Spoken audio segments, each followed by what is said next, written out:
Ripple saves the day as the lender of last resort. We've been talking about this moment coming here for a while. We finally get to see it in real time. What an amazing time to be alive watching Ripple come in, buy up Fortress, a company that had a little bit of issues, just a few. We're going to break it down for you guys, and I appreciate everyone for tuning in. The support means the world to me, and I just want to let you guys know we got two special offers going on right now. We have the weekly specials with our affiliate, Andy Sheckman, Miles Franklin. You guys can find that at my website, the gold link, the precious metals link down below in the description of all the videos. He's running two weekly specials on silver deals. And then we're also running a special offer on our Patreon Discord community where you can pay for your yearly membership and get a 13% off on your membership dues.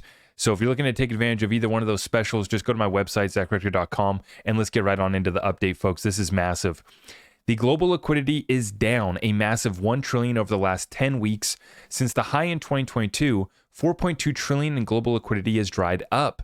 We are now back down to pre-pandemic liquidity levels after printing and handing out $4 trillion in stimulus while lowering rates to 0% overnight. The party is now over. There's no such thing as free money. We are nearing a liquidity crisis. Or are we nearing a liquidity crisis? Well, I'll answer that for you, Kabesi Letter. We absolutely are in the middle of a liquidity crisis. Banks in the U.S. just saw their biggest weekly deposit outflow since the collapse of Silicon Valley Bank. Total bank deposits on a seasonally adjusted basis plunged by $70 billion last week alone. This puts banks' deposits at their lowest level since May. At the same time, usage of the Fed's emergency bank funding facility just hit a record high $108 billion. Is the regional banking crisis really over? Let's answer this question for Kabesi Letter. Absolutely not. We're just getting started and there's a lot more coming. Talk about liquidity crisis. Well, the volume of mortgage applications have dropped to the lowest volume since December of 1996 per the Mortgage Bankers Association. Continuing on, COMEX registered silver drops over 1.6 million ounces. They drained the vaults once again. Totals dropped by 1.2 million ounces, down over 3.4 million ounces in the last 4 days. Check that out, folks. 3.4 million ounces drained in the last 4 days alone. Now, the open interest is now equal to 228% of all vaulted silver and 1,485% of registered silver. I'll just tell you this right now, folks. There's a lot of paper claims to real metal. There's some folks say that there's 90 claims to each ounce of silver. I think it's between 80 to 100 claims or derivatives, right, for every 1 ounce of silver. It is completely out of whack. And once again, we're watching those vaults getting drained. If you guys want to take advantage of the weekly specials from our affiliate, Andy Sheckman, Miles Franklin, you guys can do so. He's running two specials right now on silver deals. Now, let's get on into it, folks. Ripple as the lender of last resort. This is a moment we've been waiting for, and they are making those big girl moves here on the world stage. Let's take a look here. Fortress Trust was hit by a security incident, and now they are getting bailed out and acquired by Ripple. So Fortress Trust was hit by this deal, and they are a crypto custody and blockchain infrastructure company founded by Scott Purcell, someone who has had some other issues, right? We're going to dig a little bit deeper into this. Purcell is also known for founding Prime Trust, which later lost over $75 million in customer funds, squandered another $8 million gambling on Terra Luna just before its collapse, and then filed for bankruptcy in August 2023. Purcell is also embroiled in a lawsuit from former company Bank, now also bankrupt, which also alleges he stole trade secrets and other valuable material to start Fortress. So it looks like, Fortress, this company that Ripple acquired, and not everything was squeaky clean and on the up and up, which doesn't necessarily mean it's a bad deal. In fact, this is where you get the best deals, where you come in with that competitive advantage as a lender of last resort, and you come in and save the day. Exactly what Ripple just did. On September 7th, Fortress Trust disclosed that several customers had been impacted by a third-party vendor compromise. On September 8th, Fortress Trust announced that they had been acquired by Ripple. On September 11th, the block reported that Ripple had covered undisclosed losses to customers as part of the acquisition deal.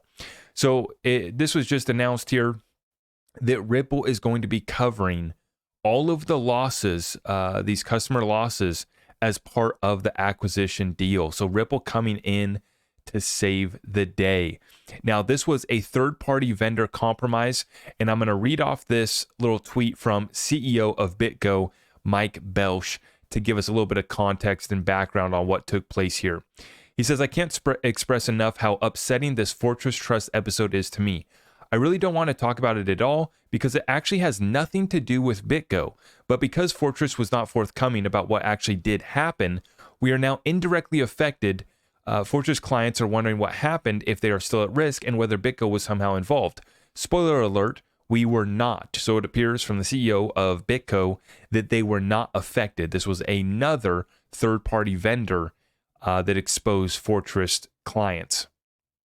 As you can see from Jabeson's message below, when Fortress lost funds, they chose to omit facts about what happened, downplay the event, and conclude, most importantly, no funds were lost. Obviously, we now know this was not true. I guess what they meant to say is, we believe we fixed the problem and we have taken steps to make sure clients are made whole, but those two statements are not even close to being the same. And what we're talking about here is, right, in saying that they fixed the problem, what they mean is we found somebody to buy us out, i.e. Ripple. Ripple has done the right thing and disclosed that a breach did occur, but Fortress still has not made a real statement about what actually happened. So summarizing what is publicly known along with what we know from BitGo. Number one, Fortress suffered a breach through some third-party integration, not BitGo. Via Fortress's platform and some third-party integration, not BitGo, the attacker was able to drain funds from Fortress's hot wallet system. Fortress used Fireblocks for its hot wallet system, not BitGo. Fortress noticed the failure and says they have fixed the problems with the third party. Although Fortress did not use BitGo, did use BitGo to custody some of its Bitcoin and digital assets, BitGo was not affected. None of the Fortress assets held at BitGo were at risk from this third-party integration or taken. After the breach, Fortress reached out to BitGo. BitGo strongly advised Fortress to disclose what happened immediately. Fortress did not do that. Eventually, Fortress decided to sell to Ripple. This is a great outcome because Ripple was able to make all clients whole and will hopefully help Fortress with resources to correct the security weaknesses which led to this event. Ripple is a good actor here and should be applauded. Now, I want to note, right, that Ripple just acquired the company Mataco, which is institutional grade custody solutions, and Ripple, obviously a company that is all about security and transparency. So they are the right person to step up to the table, make the customers whole by being a lender of last resort, and also, helping Fortress to get their Shiite together. You know what I'm saying? The real victims here are Fortress clients who deserve enough respect to get the whole truth. They are not to be blamed. This whole situation is exactly why we need decentralization. We can't continue to be dependent on the honesty of custodians, bankers, or trusted third parties acting with integrity when bad things happen. Bad things will happen, and most humans don't have enough courage to be honest through it. And I'll tell you right now, Ripple does, right? I've seen them be the leaders in the space when it comes to transparency. BitGo, as a decentralized wallet platform and also a centralized custodian, will continue to fight to eliminate humans from the mix, to ensure that our financial system is not dependent on any one person's integrity, and to provide transparency wherever possible. Again, my heart reaches out to the real victims of the hack here, the individual investors and the companies who are having their brands tarnished, all because one company didn't have the courage to tell the truth. So, a little bit of context and perspective here from the CEO of BitGo, providing a little background on what took place here, which it doesn't look good. We're still uncovering the full story here with Fortress. This is a little bit of it's actually sad. I'm not even going to call it drama because it discounts what actually took place as far as customers actually losing money. But the good news is that Ripple did step in. Ripple did step in and they did the right thing, and they are acting once again as the savior in this situation. And Alex Damsker, former SEC lawyer, we'd had Alex on the Twitter Spaces just a few weeks ago, providing some insight from the enemy, right? Former SEC lawyer Alex Damsker. She shares her thoughts right here. She says, wait, Ripple did what?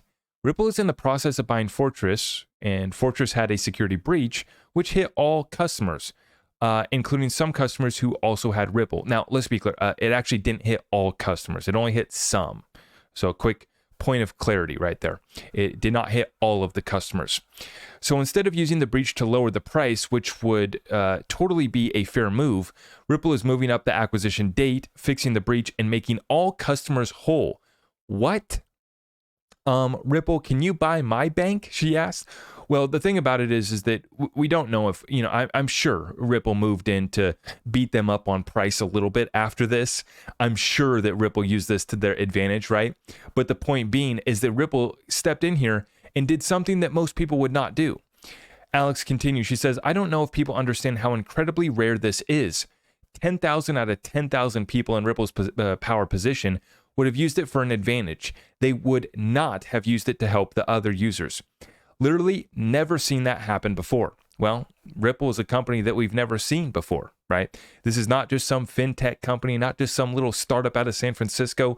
In their own words, they have told us that they are prepared to be a lender of last resort. And where does this come from? Is this just us, content creators trying to make some hype, trying to make some clickbait? Did we just dream this up? Is this just another narrative that we're running with?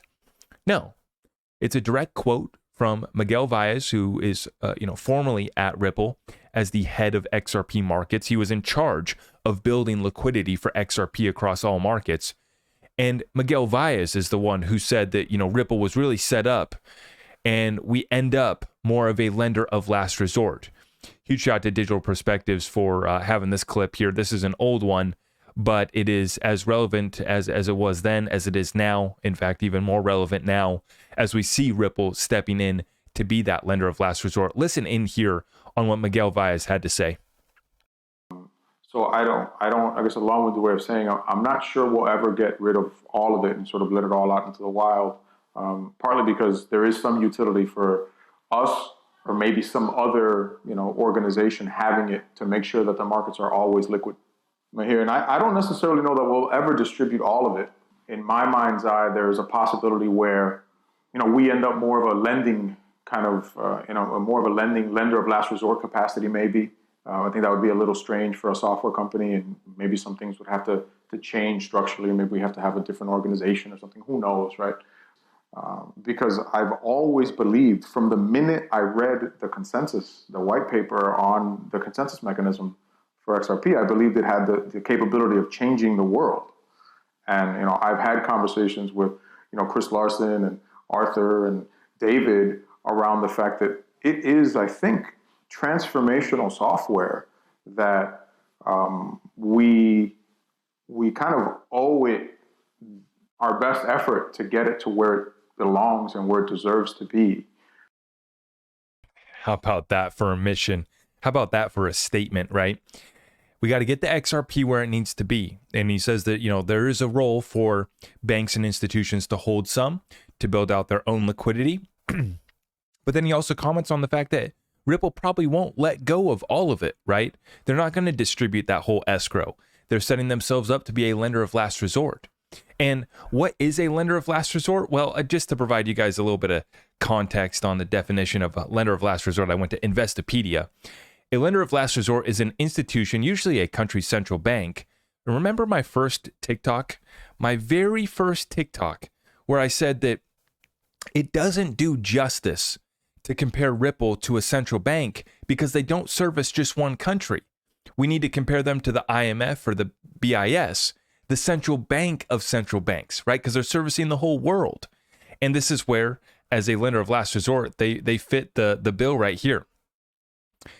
Now, usually this comes from a country's central bank that offers loans to banks or other eligible institutions that are experiencing financial difficulty or are considered highly risky or near collapse.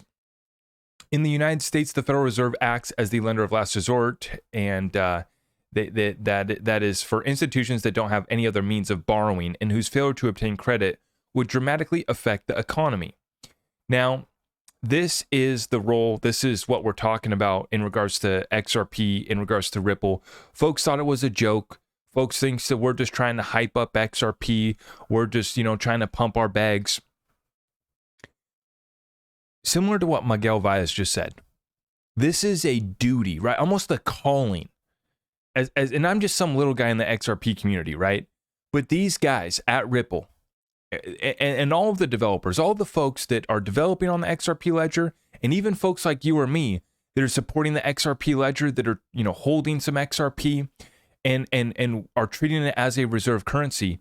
Similar to what Miguel Valles says, I do believe that we have a responsibility to use XRP, to use this technology to benefit humanity in the ways that it can, really helping it see out its true potential. And that's what we're talking about right here.